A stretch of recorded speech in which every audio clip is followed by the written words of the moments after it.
Japón es de los países que cuenta con más historia guerrera, pero si hay un grupo que se les recuerda más, es a los temidos kamikazes, los pilotos del Imperio de Japón que sacrificaban su vida para darle orgullo a su familia, al emperador y a Japón. Por lo que en este video veremos en un resumen sobre los kamikazes y su participación en la Segunda Guerra Mundial. Antes de comenzar, los invito a pasar por mi segundo canal, estamos cerca de llegar a los 1000 suscriptores, e igual acabo de subir nuevo video sobre la Zona del Silencio, uno de los lugares más misteriosos de todo México. Les dejaré el link del video en la descripción. Ahora sí, comencemos. ¿De dónde viene la palabra kamikaze? El origen de ese nombre, que sería usado siglos después por los pilotos japoneses, proviene del mito kamikaze en el siglo XIII, cuando una flota procedente de Mongolia intentó invadir Japón en el 1281, ya que en ese momento el imperio mongol era el más poderoso del mundo y sus invasiones estaban llegando hasta los lugares más remotos. Pero para el año 1281, una flota de alrededor de 900 naves y más de 60 a 70.000 soldados estaban por iniciar una invasión a Japón. Creían que sería fácil, sabiendo los superiores que eran en número. Los mongoles no eran buenos navegantes y no conocían bien cómo era el clima japonés, lo cual les saldría muy costoso. La invasión había empezado, teniendo una sangrienta batalla en las costas. Los mongoles en sus naves estaban preparando otro ataque, pero sin previo aviso, un poderoso tifón azotó en ese momento las costas, destruyendo a gran parte de su flota y matando a miles de soldados. Gracias al tifón, la invasión no pudo continuar, teniendo que retirarse derrotados. Tras lo sucedido, este tifón fue llamado Viento Divino. Siglos después, Japón se convirtió en un imperio que se expandió por todo el sureste asiático, derrotando a China, a Rusia y a todo rival que se topara en su camino. Pareciera que nadie podía detener a este imperio en el sureste asiático, pero 25 años después, las cosas cambiarían drásticamente. ¿Por qué Japón utilizó los kamikazes? En 1937, Japón invade China por segunda vez, iniciando así una sangrienta guerra que dejó millones de fallecidos y la destrucción de muchas ciudades chinas. Se recuerda por los crímenes que Japón le hizo a los chinos, como la masacre de Nankín. Esto provocó unas tensiones con los Estados Unidos también, provocando embargos comerciales a Japón. El más importante fue el abastecimiento de petróleo, vital para su flota armada. Para 1939, con el inicio de la Segunda Guerra Mundial en Europa, Japón se uniría a las potencias del eje con Alemania e Italia. Ya en 1941, viendo que la guerra era inevitable, Japón se adelantó atacando la base estadounidense de Pearl Harbor. Así Estados Unidos entraba a la Segunda Guerra Mundial, donde enviaron a su flota naval a combatir a la japonesa. Los estadounidenses, a pesar de la dura derrota en Pearl Harbor, consiguen una decisiva victoria en la batalla de Midway en 1942, donde destruyeron 4 de los portaaviones de Japón y cientos de sus aviones, donde murieron varios de sus mejores pilotos. A partir de aquí se vendría la caída de los japoneses. Rápidamente los aviones de combate japoneses se vieron superados tanto en número como en características técnicas por los nuevos aviones estadounidenses, sobre todo con la entrada de los Grumman F-6 y el F-4 Corsair. Aparte, el servicio aéreo de la flota imperial japonesa fue derrotado durante los combates aéreos en las campañas de las Islas Salomón y de Nueva Guinea. Finalmente, durante la batalla del Mar de Filipinas, los japoneses perdieron más de 400 aviones y a sus mejores pilotos más veteranos. Estaban al borde de la derrota. Los kamikazes como pilotos suicidas.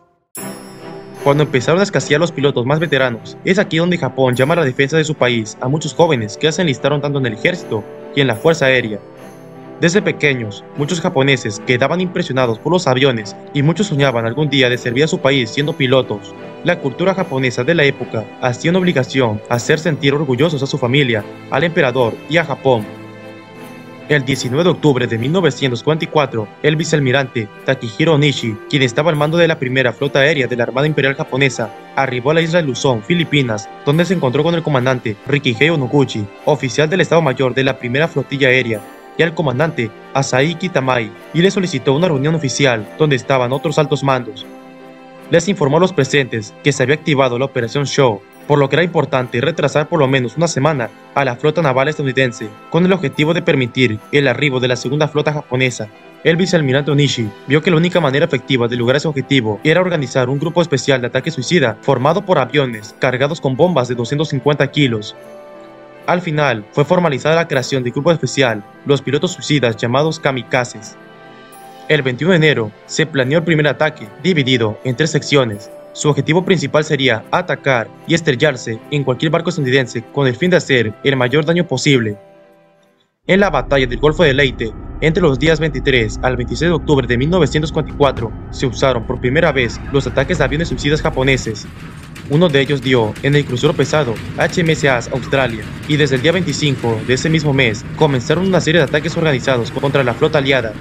Es considerada la mayor batalla naval de la historia, y ya tengo un video donde hablo de ese combate aeronaval. En esta fotografía vemos al USS Princeton explotar a las 3:23 de la tarde del día 24 de octubre de 1944 tras un ataque kamikaze. La orden a estos pilotos era estrellarse sea como sea, aunque se quedaran sin combustible. Esa era su misión, y los que sobrevivían o no lo hacían eran considerados como cobardes. El Mitsubishi A6M, conocido como Zero, fue el avión más utilizado por los ataques suicidas y fue de los aviones más efectivos.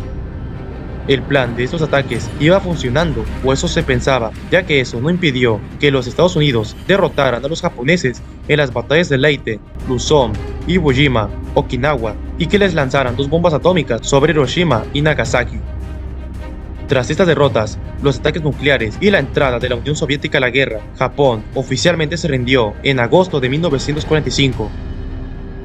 Tras la rendición, el vicealmirante Onishi decidió cometer el suicidio ritual de seppuku. Murió a las 6 de la tarde del 16 de agosto de 1945, dejando una nota que decía: "Deseo expresar mi profundo aprecio a las almas de los valientes atacantes especiales. Ellos lucharon y murieron valerosamente, con fe en nuestra victoria final. En la muerte quiero purgar la parte que me toca en el fracaso de no lograr esta victoria, y pido disculpas a las almas de esos aviadores muertos y a sus acongojadas familias. Deseo que la gente joven de Japón encuentre en mi muerte una moraleja. Ser temerario solamente favorece al enemigo. Deben inclinarse con la mayor perseverancia ante el espíritu de la decisión del emperador. Ustedes son el tesoro de la nación. Con todo el fervor de espíritu de los atacantes especiales, luchen por el bienestar de Japón y por la paz en todo el mundo".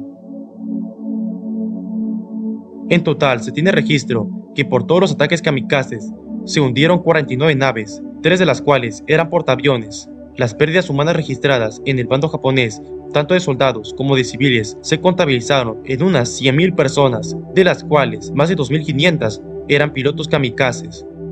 El ejército de Estados Unidos registró 40.000 bajas, de los cuales 9.700 eran en la flota naval.